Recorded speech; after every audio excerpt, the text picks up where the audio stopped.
Hey guys, how's it going? Today I want to do just kind of a quick review for you guys on the ECOTRIC's Fat Tire e-bike. I hadn't seen too many reviews on this bike, so I thought I'd kind of give you guys my 2 cents based on my experience and let you know what I thought about it. One thing I should mention real quick too is I actually found a pretty good deal on this bike. You can actually get it cheaper than what even their website lists at. I'll put a link below in the description so you can check that out if you're interested in picking one up. Okay, so the ECOTRIC's e-bike. Man, I did a lot of research on e-bikes. I looked at everything from rad power bikes, more specifically like the Rad Rover, Volt bike, man, you name it. Probably looked at 20 different companies before kind of settling on this one, and I'll tell you right off the get-go, I'm extremely happy with this bike. In my opinion, this bike is as good, if not better, than the Rad Rover, which costs around $1,500. This bike can be had for well under $1,000. So there's really two key things you want to look at when you're buying an e-bike. The battery and the motor. Those are by far the most expensive things on an e-bike. They account for 75% of the cost of the entire bike. And they're the two most expensive things to fix if they need to be repaired or if they fail on you. And that's why I like the ECOTRIC so much, because they use a good motor and they use a good battery. The motor is made by Bafang. If you're not familiar with them, they're the largest electric motor maker in the world. They're a Chinese company, but don't let that put you off. They make exceptionally good motors. If you go on Reddit and different forums and look it up, a lot of guys buy Bafang motors for their own bikes as to make your own e-bike. If you want something like really more powerful, they make some very powerful motors, but this one's a very, very good quality motor. It's going to last for a really long time.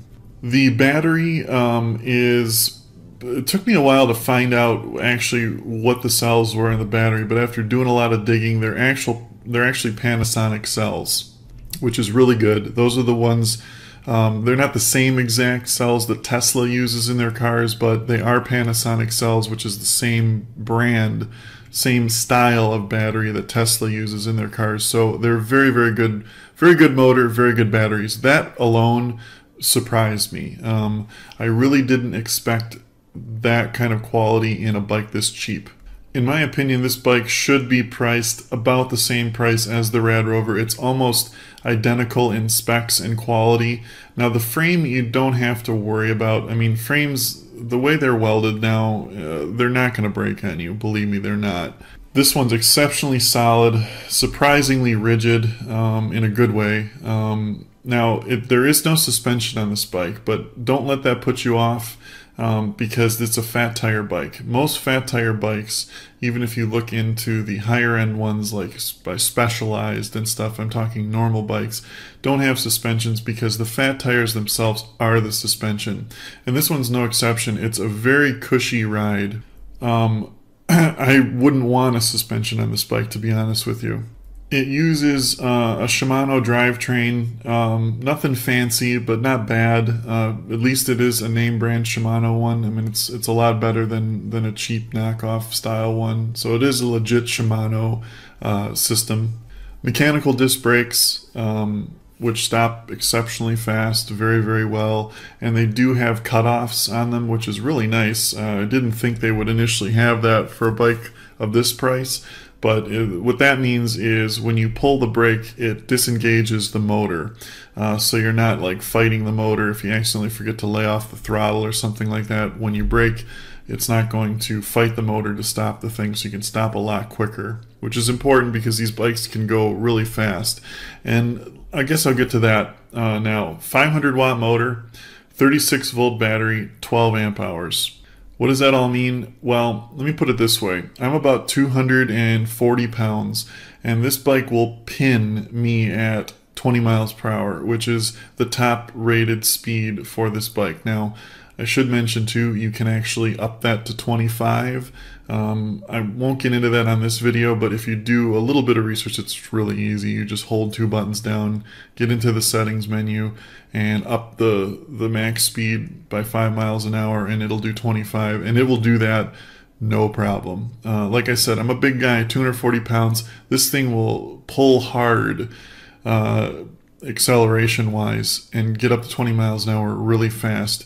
It will do inclines up to 15 degrees, no problem. Go up hills, off-road, extremely powerful. As far as range goes, like I said, I'm on the heavier side. Typically, if you're going just pure throttle without pedaling at all, it'll do about 20 miles. If you're pedaling with it, and I mean very, very lightly, just basically kind of moving your legs, it'll easily do 30 miles. So that's really, really good range. I've yet to go on a 20-mile bike ride. That is a long way to go on a bike. So pretty much any range you're ever going to do on it, it will handle. But yeah, I'm extremely surprised, or I was extremely surprised with the quality and the speed of this bike for the money. And like I said, I have no affiliation with ECOTRIC or anything like that. This is just all purely my opinion.